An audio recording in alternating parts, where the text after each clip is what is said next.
Amém, meus irmãos? Vamos à palavra do Senhor?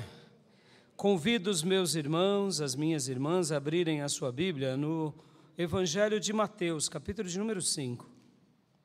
Evangelho de Mateus, capítulo de número 5. Hoje nós estaremos meditando sobre uma bem-aventurança e o título da minha mensagem é Uma bem-aventurança dramática. Uma bem-aventurança tempestuosa, uma bem-aventurança conflitante. Não me refiro aqui ao dramático no sentido mais simples da palavra, mas dramático pelo drama que essa bem-aventurança nos gera. É muito comum que as pessoas se lembrem das bem-aventuranças. E hoje eu quero trabalhar sobre essa última bem-aventurança. E quero falar com os meus irmãos sobre ela. Então, Mateus 5, versículo de número 11 e 12. Todos acharam? Vou ler aqui na NVI, depois estarei refletindo também na interlinear, tá bom, meus irmãos? Diz assim a palavra de Deus: Bem-aventurados serão vocês quando, por minha causa, os insultarem, os perseguirem e levarem todo tipo de calúnia contra vocês. Levantarem todo tipo de calúnia contra vocês. Alegrem-se e regozijem-se, porque grande é a sua recompensa nos céus, pois da mesma forma perseguiram os profetas que viveram antes de vocês. Quero ler na interlinear também. Bem-aventurados perseguidos por causa, ou melhor, bem-aventurados sois quando, por minha causa, vos injuriarem e vos perseguirem, e, mentindo, disserem todo mal contra vós. Regozijai-vos e exultai, porque é grande o vosso galardão nos céus.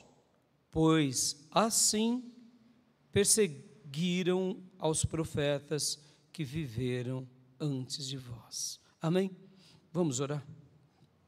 Feche seus olhos, curve a sua cabeça e ore conosco. Pai bendito, Pai amado, muito obrigado por essa bem-aventurança. E agora, Senhor, eu te peço, fala aos nossos corações. Ministra a tua palavra ao mais profundo do nosso coração e nos ensina a partir desse texto, dessa revelação, e não só nos instrui na tua verdade, mas nos ajuda, Senhor, a vivermos como os teus servos no passado viveram, a vivermos como os teus filhos da igreja primitiva viveram, a prosseguirmos e perseverarmos como aquela geração que foi a geração chamada por Justo Gonzalez da Era dos Mártires. Senhor, obrigado por essa bem-aventurança. Obrigado pelas tuas promessas, em nome de Jesus. Amém. Justo Gonzalez, um historiador muito conhecido e famoso, escreveu uma obra, e ele escreve sobre eclesiologia, e são as doutrinas da igreja, ou seja, desde quando a igreja nasce, nesse contexto bíblico, logo depois no contexto apostólico, quando cessa a revelação sagrada, e Justo Gonzalez escreve sobre a história da igreja. E uma das obras dele, ele nomeia, e ele foi muito feliz, porque ele tem várias obras. Geralmente, nos livros de história eclesiástica, você tem um compêndio bem grande, um livro de 1 volume ou 2, que tem ali 1000 e poucas páginas, 2000 páginas, porque, afinal de contas, somos um povo que já está nessa terra há 2000 anos. Então, ele fala todas as fases. Mas ele fez algo diferente na sua primeira edição e ele lançou vários livros. E o primeiro dos livros era chamado de Era dos Mártires. Era dos Mártires. Eu vou concluir essa ideia, por isso que eu já estou citando. Guarde esse nome, Era dos Mártires. Ou seja, houve um período que a Igreja de Jesus era comum morrerem por Cristo. Era comum sofrerem por Cristo. Era comum serem levados nas arenas, nos coliseus, serem decapitados, queimados. Era comum. E não foi um período curto, foi um período longo. Período que, ora, o imperador romano começava uma grande perseguição, e eram anos, parava-se, aí tinham períodos de paz, voltava-se outra imensa perseguição, e assim foi a história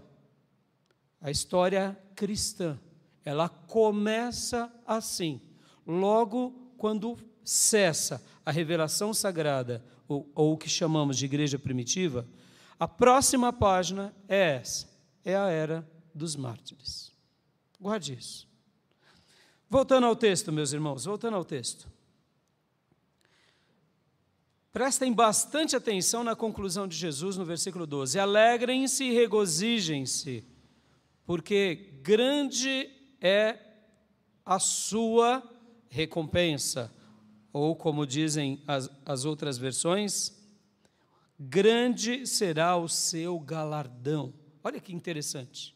Jesus conclui aqui as bem-aventuranças, e ele conclui com essa bem-aventurança dramática, porque quando nós olhamos as demais bem-aventuranças, nesse grande sermão de Jesus, esse daqui, irmão, o Sermão do Monte, ele começa com as bem-aventuranças, é considerado a grande mensagem de Jesus. Em algum monte da Galileia, Jesus senta-se no sinal de autoridade e fala às multidões. Perceba, não eram apenas os 12 apóstolos, eram os 12 apóstolos e muitos discípulos. Jesus põe todos eles no mesmo pacote, dando uma ideia, é o seguinte: vocês me seguem?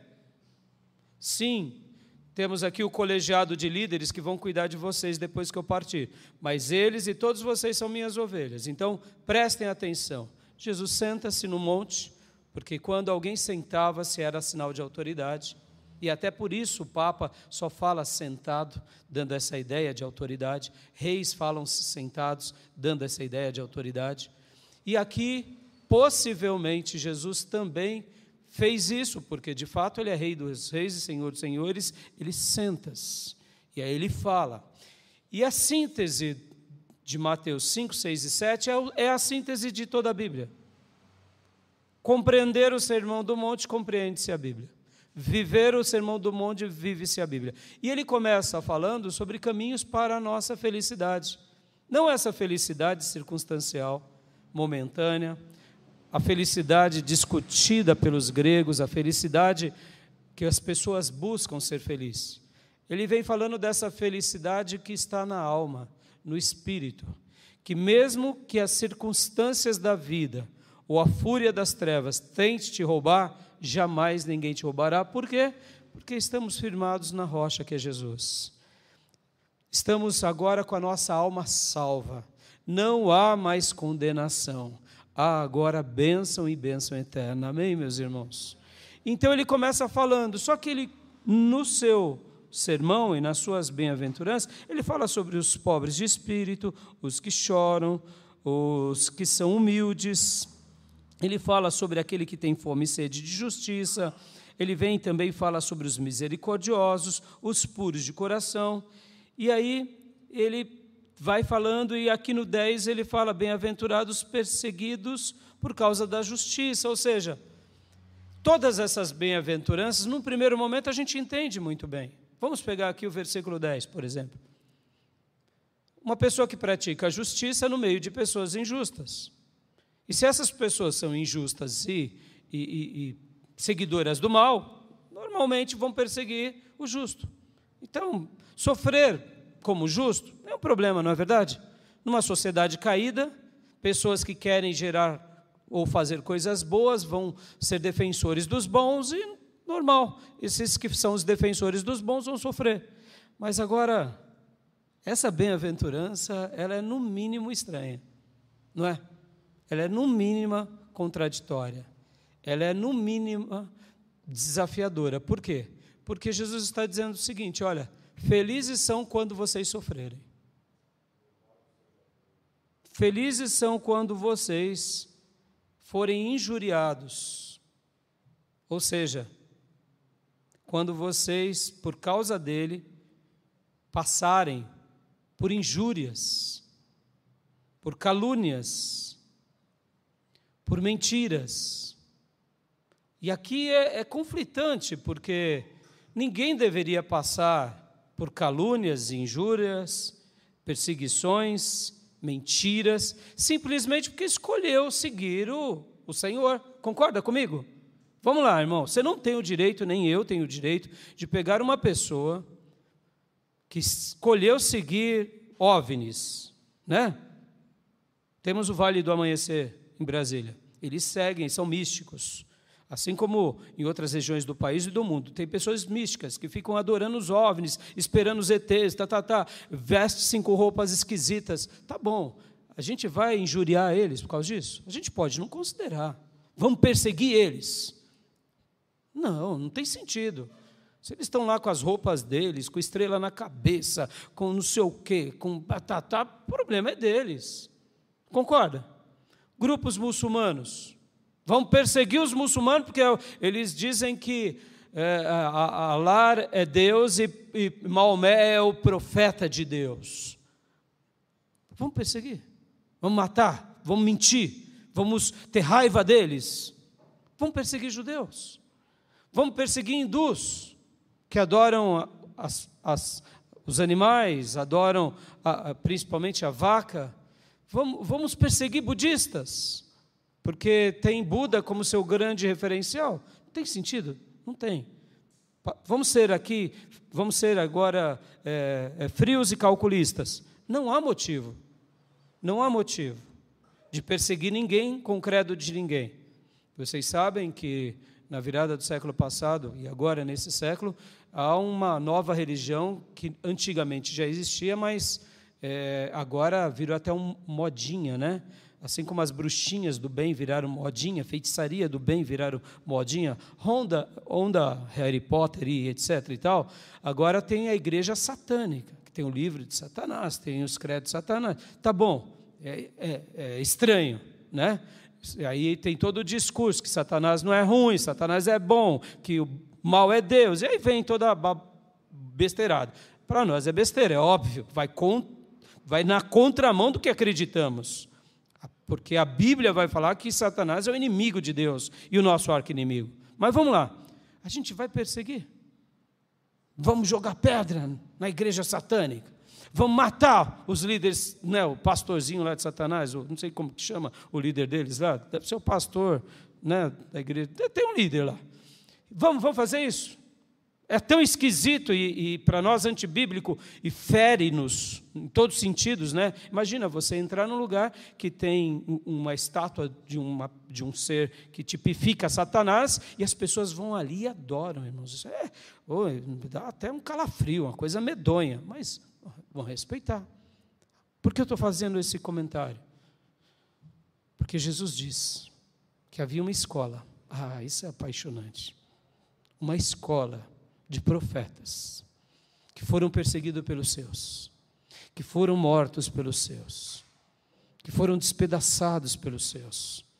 E Jesus agora, ele inicia o seu sermão dizendo, olha, é dramático, é tempestuoso, é conflitante, mas se vocês seguirem a mim, e por minha causa, vocês passarem o que aqueles homens de Deus passaram, aquela escola passou, vocês serão galardoados, bem-aventurados, estarão nos trilhos desses que para mim, eu os tenho em grande orgulho. Aleluias! Fantástico! Ele já começa dizendo isso, olha, Se coloque naquele lugar, se coloque naquela cena, se coloque naquela multidão, ouvindo essa mensagem. Jesus está me chamando a ser um discípulo dos profetas. É discípulo dele, sim, mas ele está dizendo para nós, naquela ocasião, olhe para os profetas, olhe para a escola dos profetas, olhe como eles viveram. E talvez aqui você diga, pastor, os profetas, você que não conhece a Bíblia, ou não conhece as histórias, deve perguntar para mim, pastor, eles devem ter feito muito mal para o povo de Deus, porque o seu próprio povo, seus próprios parentes mataram? Eu digo, não, eles pregaram a palavra de Deus e viveram segundo Deus queria. O que mais, pastor? Eles devem ter feito alguma coisa, eles mentiram, eles roubaram, eles se corromperam, eles foram contra os reis e destronaram reis querendo ser reis. Não é possível, porque eles devem ter feito alguma coisa muito errada, porque foram mortos pelo seu próprio povo. Não, eles receberam uma mensagem da parte de Deus e falaram do amor de Deus para aquele povo, que era o seu povo que estava no pecado. E o seu povo que estava no pecado matou os profetas, desprezou-os e os abandonou. Olha que conflito. E Jesus está dizendo para eles, olha, querem ser meus discípulos? Quer começar essa caminhada por minha causa, seguindo a mim? Vamos olhar para eles. E todos vamos imitar os passos deles. Porque se todos imitarmos os passos deles, teremos galardão, teremos recompensa, teremos tudo isso que eles tiveram. Morreram, sim, pereceram muitos deles, mas eles são pessoas que marcaram o meu coração, o coração de Deus. E se vocês, meus discípulos, viverem assim, vocês também receberão o mesmo galardão. Quero ler novamente aqui o versículo 11 e 12. Bem-aventurados sois quando por minha causa vos injuriarem e vos perseguirem, e mentindo disserem todo mal contra vós. Regozijai-vos e exultai, porque é grande o vosso galardão nos céus, pois assim perseguiram aos profetas que viveram antes de vós. Aleluias! Agora preste bastante atenção logo no início do versículo 12. Bem-aventurados sois quando, vírgula, por minha causa. Jesus está dizendo, causa dele. Ou seja, os profetas do Velho Testamento, todos, começando de Abraão, que era profeta, todos, até João Batista, o último profeta, todos viveram por causa dele. Aleluias! Aleluia! É tudo por ele, meus irmãos. É tudo para ele, é tudo para a glória dele. E aqui Jesus estava chamando esse novo colegiado de apóstolos e discípulos, estava dizendo, olha, vamos dar continuidade na escola dos profetas, como eles viveram. Agora, olha só que paradoxo. Jesus não está dizendo para olhar para os sacerdotes, não está dizendo para olhar para os levitas, mas está dizendo para olhar para os profetas. Porque naqueles dias tinham muitos sacerdotes, muitos levitas corruptos. No Velho Testamento nós teremos, sim, sacerdotes e levitas fiéis, tem muitos. Mas, sobretudo, os profetas tinham um protagonismo. Os profetas viviam para Deus. Os profetas viviam de uma forma singular. E agora Jesus está dizendo, meus filhos, meus novos discípulos, se vocês imitarem aquela escola por minha causa, não é pela religião, não é pela tradição, não é pelos costumes, e nem por nada mais que a gente possa preencher, mas se for por minha causa, de fato, vocês estarão vivendo como eles, serão galardoados, recompensados e serão felizes. Aleluias! Quem vai te dar felicidade na vida é o Cristo. Quem vai te dar felicidade na vida é o Nazareno. Não é a riqueza, não são os dogmas, não são os títulos, não é a tradição, não é a denominação, é Jesus Cristo, o Senhor, e ponto final. não será sua esposa, não será o seu marido, não serão os seus filhos, não serão os bens. Quem te dará felicidade na alma será o Nazareno. Louvado seja Deus. E essa palavra era muito comum, inclusive, em toda a Bíblia, meus irmãos, sobre os profetas. Vamos abrir aqui apenas em 2 textos. 2 Crônicas 36:16. Podem ver que lá no Velho Testamento também Deus falava sobre isso. Já chamando o povo, seu próprio povo, livro de Crônicas, segundo livro de Crônicas, capítulo 36, versículo 16. Olha só o que diz. Mas eles zombaram dos mensageiros de Deus, ou seja, não era um, eram vários. Quem fez isso? Os ímpios? Não, o próprio povo de Deus. O próprio povo de Deus zombou dos mensageiros de Deus. 2 Crônicas 36:16. Desprezaram as palavras dele e expuseram ao ridículo os seus profetas. Profetas no Velho Testamento, muitos deles eram ridículos.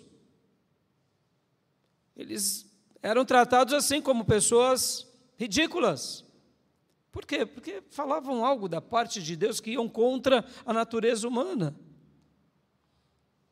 Expuseram ao ridículo seus profetas, até que a ira do Senhor se levantou contra o seu povo e já não houve remédio. E a história nós conhecemos e vemos tratando ao longo desses últimos sermões, desde o ano passado. O povo, ora, obedecia os profetas, mas na maior parte do tempo, tá bom só a religião pela religião. Vamos abrir agora em Atos 7:52, Novo Testamento, aqui eles também fazendo uma citação sobre o Velho Testamento. Atos 7:52.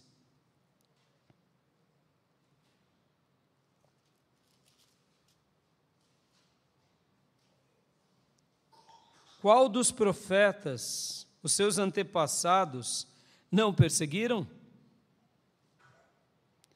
Eles mataram aqueles que prediziam a vinda do justo, de quem agora vocês se tornaram traidores e assassinos. Aqui, o Senhor está dizendo para nós, inclusive nesse mesmo contexto do Novo Testamento, olha, vocês mataram os profetas, porque falava do justo, falava do Messias, falava da grande herança da nossa vida. E hoje não está sendo diferente com aqueles que recebem a palavra de Deus de forma legítima e genuína. Em primeiro lugar, meus irmãos, eu quero aqui falar com vocês sobre que os discípulos aprenderam a observar os profetas.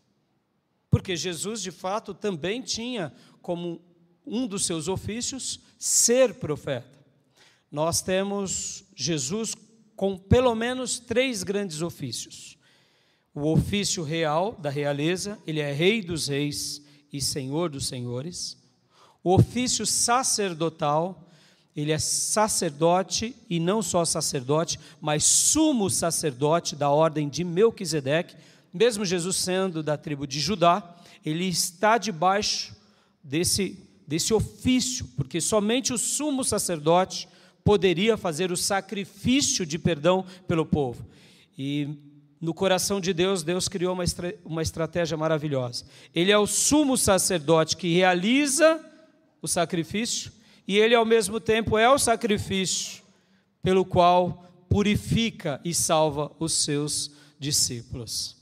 Então Jesus, ele é rei, mas ele é sumo sacerdote, e ele também é profeta. Porque agora ele vem falar a última revelação de Deus. E como Messias, ele vem dar as últimas diretrizes, dizendo: eu sou o caminho, eu sou a verdade e eu sou a vida. E ninguém vai ou vem ao Pai a não ser por mim. Aleluia. E ele vem e prega. Podem ver que ele não faz uma nova Bíblia, Jesus. como no caso Alá, ou melhor, Maomé fez na religião dos muçulmanos. Podem ver que Alá, ele recebe a visão de Gabriel, ele recebe ali as mensagens e ele cria o Alcorão, que é o livro sagrado dos muçulmanos. Jesus, ele não vem fazer uma nova Bíblia. Ele vem simplesmente dizer, olha, os profetas disseram, entretanto eu acrescento. Os profetas falaram, ótimo, porque eu não vim ir na contramão, eu vim trazer as últimas revelações. Está diante de vocês, em outras palavras, Jesus dizia, quem é o Salvador de vocês? Está diante de vocês aquele que pode perdoar vocês. Está diante de vocês aquele que venceu o pecado, venceu o mundo e venceu o diabo. Então, Jesus trouxe essa última revelação, ele é o profeta. E talvez você diga assim, mas pastor, e por que os apóstolos escrevem? Eles vão escrever a partir dele. Ou seja, eles foram incumbidos de registrar a última revelação. Por isso que no Apocalipse fecha-se a revelação de Deus.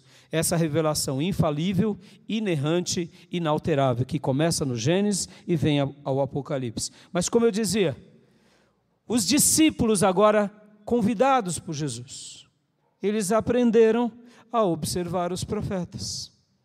Esse tema, que para a escola do rabinato era um tema não muito relevante, porque eles estavam em cima das suas temáticas teológicas, esse tema agora voltou a ser comentado com João Batista e agora com Jesus. Até porque Jesus não era da escola dos fariseus nem dos saduceus.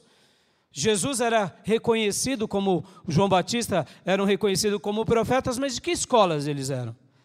Sabe essa questão, irmãos, quando você vai no médico, você quer ver o diploma na parede? Tá, o senhor se formou aonde, doutor? Na medicina? Ou fez medicina? Se é medicina, o senhor comprou onde o diploma? Você vai se consultar no médico assim? Claro que não. Essa questão de escola sempre foi determinante. Até hoje, podem ver. Uma pessoa, quando ela se forma numa escola, ela já tem emprego garantido. Me refiro a uma universidade. Nas demais, ela tem que ainda continuar estudando. Por quê? Faz parte. E nos dias bíblicos, havia o grande colegiado, havia as escolas dos mestres da lei. Jesus não era dessa escola. E agora Jesus começa a fazer uma revolução. E ele está dizendo, vamos lembrar daquela escola. A escola de Elias, a escola de Eliseu, a escola de Jeremias, a escola de Isaías, a escola de Jonas, a escola de Malaquias, a escola de Zacarias. Vamos olhar. E agora os discípulos do mestre começam a observar que esse mestre, que conhece mais do que os mestres da lei, ele é um profeta. E é um profeta maravilhoso, porque ele ensina como ninguém ensina. E eles observam agora atentamente durante 3 anos a 3 anos e meio. Mas agora, então eu poderia dizer que essa foi a primeira geração, que é a geração de Jesus e dos apóstolos com esses discípulos. Mas aí vem uma segunda geração, porque agora o mestre morre na cruz. O mestre é elevado aos céus. E o Espírito Santo é derramado sobre a igreja. E essa segunda geração é a geração entre os apóstolos e os discípulos. Na primeira geração, era Jesus, os discípulos, os apóstolos e os discípulos. Mas agora Jesus já não está mais.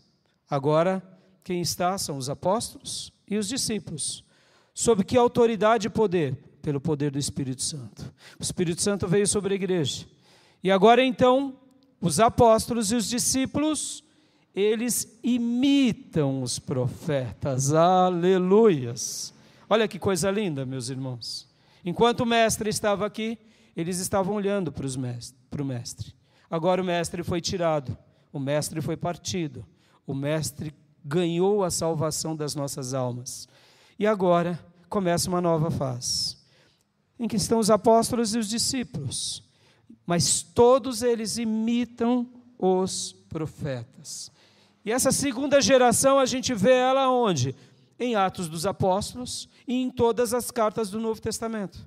Por isso que quando lemos as cartas do Novo Testamento é maravilhoso. E por isso que a igreja já começa dizendo o seguinte, que essa igreja estava fundamentada na doutrina dos apóstolos e dos profetas. Porque os apóstolos olhavam para os profetas. Porque o mestre dizia que bem-aventurados sois quando vocês viverem como eles vivem. Porque eu vivo como eles vivem. Logo vocês serão galardoados. Esses apóstolos começaram a viver assim. Podem ver que eles passam por injúrias, passam por perseguições, passam por apedrejamentos e mortes. O apóstolo Tiago é morto ao fio da espada. Estevão é o primeiro mártir, que é morto por quê? Por que Estevão morreu, pastor? Porque ele pregou a Bíblia, ele falou de Deus, ele falou do Salvador, e ele simplesmente falou, ele merecia morrer? Não, por isso que essa é uma bem-aventurança dramática. Dramática. O professor Fabiano publicou nessa semana um vídeo do Luciano Subirá, mencionando numa palestra, esses vídeos curtos, lindos, mencionando sobre esse período da igreja primitiva. Meus irmãos, olha que coisa linda. Essa igreja já começa passando por momentos decisivos, e eles estão tranquilos, eles estão serenos, o fogo está ardendo, o diabo está feroz, e eles estão tranquilos. Por quê? Porque eles entenderam, porque agora eles imitaram quem? As escolas dos profetas. Eles viviam para Deus e desfrutavam essa graça de Deus. Mas como tudo, fecha-se a revelação, e uma nova terceira geração surge. Qual é essa nova terceira geração? Já não é mais a escola dos apóstolos. Os apóstolos morreram, a maioria deles mortos. Agora surge uma terceira geração, que eu estou usando esses termos didáticos só para vocês tentar enxergar na história isso. Qual é essa terceira geração? Desses discípulos, que agora são discípulos mais velhos e treinados, que se tornam os líderes, e de novos discípulos. E aí vem aonde eu disse, aquela fase da história que é chamada a Era dos Mártires. E agora eu quero citar o vídeo do Luciano Subirá. Ele comenta, o pastor Luciano Subirá, que naqueles dias da igreja primitiva, era comum morrermos como cristãos. Imagine isso, irmãos. Você está numa cidade, vem o edito de um imperador, que todos os cristãos ou abandonam Cristo, ou morrerão nas praças. Do dia para a noite. Do dia para a noite. Não importa se você é rico, se tem posse, se tem dinheiro. Se você declarasse que Jesus é Senhor, você estava vivo. Mas se você dissesse que César era o Senhor, se você declarasse que Jesus é o Senhor, você estava morto. Mas se você declarasse que César é o Senhor, você viveria. E aí o pastor Luciano Subirá comenta nesse vídeo, que eu achei maravilhoso, maravilhoso. Maravilhoso é óbvio, irmãos, de ver que a nossa história começa assim, que a nossa história tem esse legado, que a nossa história tem essa marca. Para que o Evangelho chegasse hoje aqui para nós, muitos irmãos nossos morreram e dedicaram sua vida como um incenso agradável ao Nazareno. E ali ele comenta, e de fato era assim mesmo, que vários cristãos, eles eram amarrados, eram colocados pinche, betume, madeira, e ali eles começavam a cantar. E geralmente se faziam esses sacrifícios e essas queimadas à noite, para realmente praticar uma injúria e causar espanto nas pessoas, porque a cidade ficava iluminada, ficava literalmente com vários focos de queimadas, então ficava clara a cidade. Mas quem eram as tochas vivas? Os cristãos. Só que antes de colocar fogo, eles perguntavam: você vai negar Jesus? Eles diziam não. E eles começavam a cantar. E começavam a cantar, até que as chamas atingiam eles, e aí eles começavam a gritar. Enquanto esse já estava gritando, os outros, esperando e aguardando a morte, continuavam cantando. E assim, nossos irmãos partiram. Mas não foi só sendo tochas vivas, nos coliseus também. Quando os cristãos viraram aquilo que nós chamamos de pão e circo, o que os romanos iam fazer?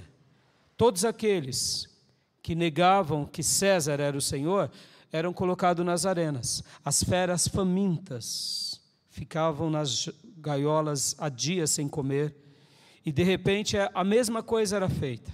Vocês negam que Jesus é o Senhor? Não. E então eles soltavam nas arenas. Só que, para a surpresa dos romanos, o que eles faziam? Eles começavam a cantar. Sabiam que iam morrer. E ali começavam a cantar e vinham as feras. Eu sei que essas histórias, como registra Justo Gonzalez e grandes outros historiadores, são fortes. E eu até enquanto refletia sobre essa mensagem, eu pensava, por que Deus não permitiu essas histórias na revelação?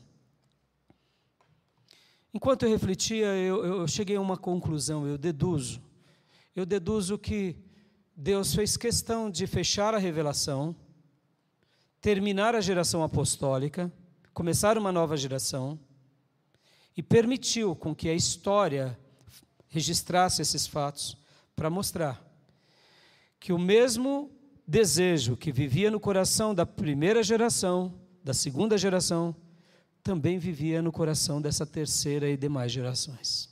Ou seja, a mesma fé, o mesmo princípio, assim como os apóstolos estavam prontos a morrer por Cristo, essa geração também estava.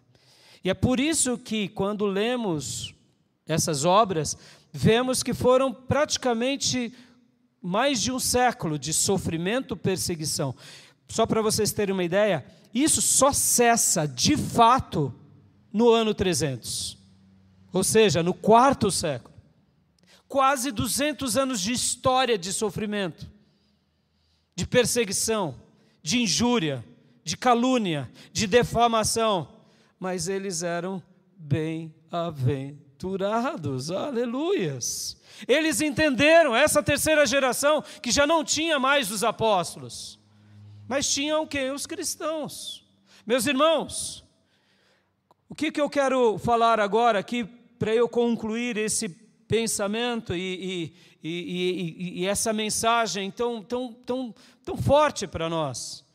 Os olhos do Novo Testamento estão nas escolas dos profetas, e as escolas dos profetas eram um modelo observado, visto e praticado por eles e por essas outras gerações.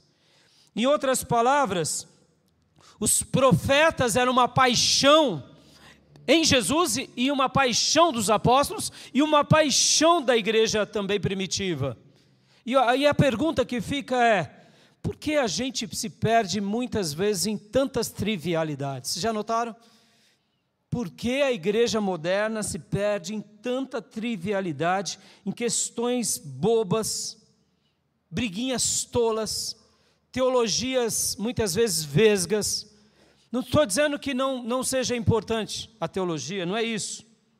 Mas, na minha opinião, essas são ciladas e astúcias das trevas para tirar os nossos olhos do que de fato importa.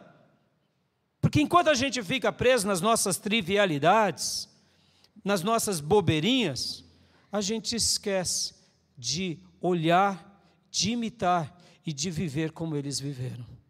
Mas na hora que a gente fala assim, não, chega de bobeira, chega de meninice, chega de besteirada. Não estou falando aqui que tratar sobre pecados e pecadinhos, não, isso tudo é importante, mas percebam, quantas vezes a gente fica brigando coisinhas da denominação, coisinhas de política, besteiradas, magoazinhas, bobeirinhas, e a gente se agarra a essas bobeirinhas e a gente se esquece do principal, que é o quê? Essa bem-aventurança que o Senhor deixou para nós. Porque, irmãos, guarde isso no seu coração, todos nós fomos chamados a viver esse drama. Todos nós fomos chamados para viver, de fato, esses conflitos. Todos nós fomos chamados para viver debaixo dessas tempestades. O Mestre disse que viveríamos. Aí eu te pergunto, você quer realmente ser um cristão? Então vamos olhar para os profetas, vamos ver como eles viviam, e vamos seguir os seus passos. Vamos observar de fato, atentamente, tudo que Deus ensina. Vamos imitar os passos deles. Vamos imitar os passos dos profetas. Porque fazendo isso, meus irmãos, nós teremos um galardão. O que você tem buscado aqui? Ter um cristianismo de sucesso, um cristianismo triunfalista? Ou ser de fato alguém que vive para Ele? Como Ele disse, quem sofre por minha causa. E aqui, para eu concluir e orar com vocês, você tem sofrido por Cristo? Tem sofrido por ser um cristão? Eu não estou falando aqui sofrer porque você falou demais. Talvez você está sofrendo porque falou demais, porque você foi mal educado. Aí a gente vai sofrer mesmo. Talvez está sofrendo porque você foi uma pessoa rancorosa. Talvez você vai sofrer mesmo. Sua saúde vai sinalizar males imensos por causa disso. Mas a questão não é essa. A questão é, temos sofrido por Cristo de verdade? Temos sofrido por sermos mensageiros de Deus, falarmos a palavra de Deus? Aonde há desarmonia, levarmos a harmonia. Aonde há ódio, levarmos amor. Aonde há briga, levarmos paz. Porque é isso que Deus nos chamou. Muitas vezes, irmãos, é verdade. Nós temos as nossas razões. E só você sabe o quanto a dor te atinge. É verdade. Quando você é traído por alguém, por um filho, por um parente, abandonado, esquecido. Você ajudou tanto. E agora eles podem ajudar, esqueceram de você. E você está sofrendo e você sofre com isso. Dói. Mas eu quero te dizer, ainda esse não é o sofrimento cristão. É o sofrimento da vida. As pessoas vão se esquecer de nós. Porque elas esquecem. Podem ver que elas se esqueceram de Cristo. As pessoas não vão concordar conosco. Saber lidar com pessoas diferentes faz parte da vida. Meus irmãos, nunca teremos coesão em tudo. Nunca, em nenhum lugar. Nem Jesus tinha. Nem Jesus tinha. Jesus, ele tinha que saber lidar com as pessoas diante do temperamento delas. Podem ver que dos apóstolos, Pedro é o mais destemperado num primeiro momento. E Jesus sabia, Jesus dava tempo para Pedro. Jesus não falava, Pedro, seja amável que nem João, não. Ele sabia que Pedro ia aprender na caminhada. A gente tem que saber lidar com as pessoas como elas são. Mas ainda assim, não é sofrer por causa de Cristo. O que é sofrer por causa de Cristo, irmãos? Literalmente, é renunciar ao pecado, é viver uma vida como Deus quer, é levar a paz e amar o inimigo, e amar mesmo aquele que nos ofendeu, pagando o mal com bem. Mesmo que a pessoa nunca te peça perdão, não tem problema, perdoe ela no teu coração.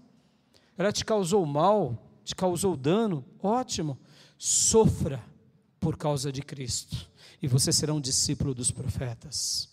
Te caluniaram, você está bravo, brava, porque falaram que você é aquilo que você não é. Entregue nas mãos de Deus, descanse. Mentiram, você perdeu o emprego por causa disso, você está sendo tentado a participar de reuniões pecadoras ou happy hours, além do limite. Você tem que ter a sua vida social no seu trabalho, mas estão tentando te envolver naquilo, e se você não fizer aquelas coisas, você não recebe promoção. Sofra por causa de Cristo, sofra. Meus irmãos, os nossos irmãos no passado morreram, foram engolidos pelas feras, mas não negaram o Nazareno. Aleluias. Hoje a igreja está tão frouxa, se vende por qualquer pratinho, pratinho da prosperidade, pratinho da fama, pratinho da vaidade. Esses dias atrás as redes sociais bombaram por causa de uma igreja, uma denominação, falando do pastor e não sei o que, do apóstolo e coisa horrorosa. Meus irmãos, os problemas da igreja resolvam na igreja.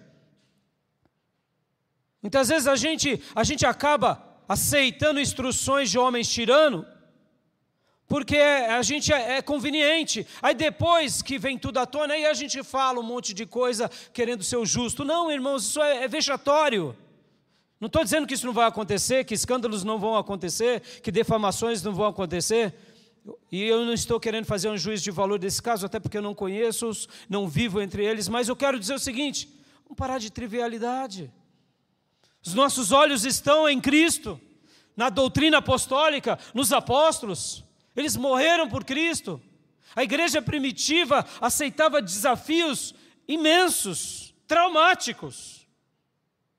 Quando o Senhor aparece a Ananias e diga: Ananias, vai na rua direita e ore por Saulo, porque tem uma obra na vida dele. Ananias fala: Senhor, é o perseguidor, Senhor. Mas Ananias vai. E Ananias poderia morrer, meu irmão, pense nisso. Ananias poderia morrer, mas ele ia como uma ovelha ao matadouro. Vem cá, irmão, temos sido ovelhas ao matadouro ou temos sido os cães que ladram contra qualquer coisa? Nós fomos chamados para sermos ovelhas do Supremo Pastor. Amém? Bem-aventurado somos quando seguirmos o modelo dos profetas.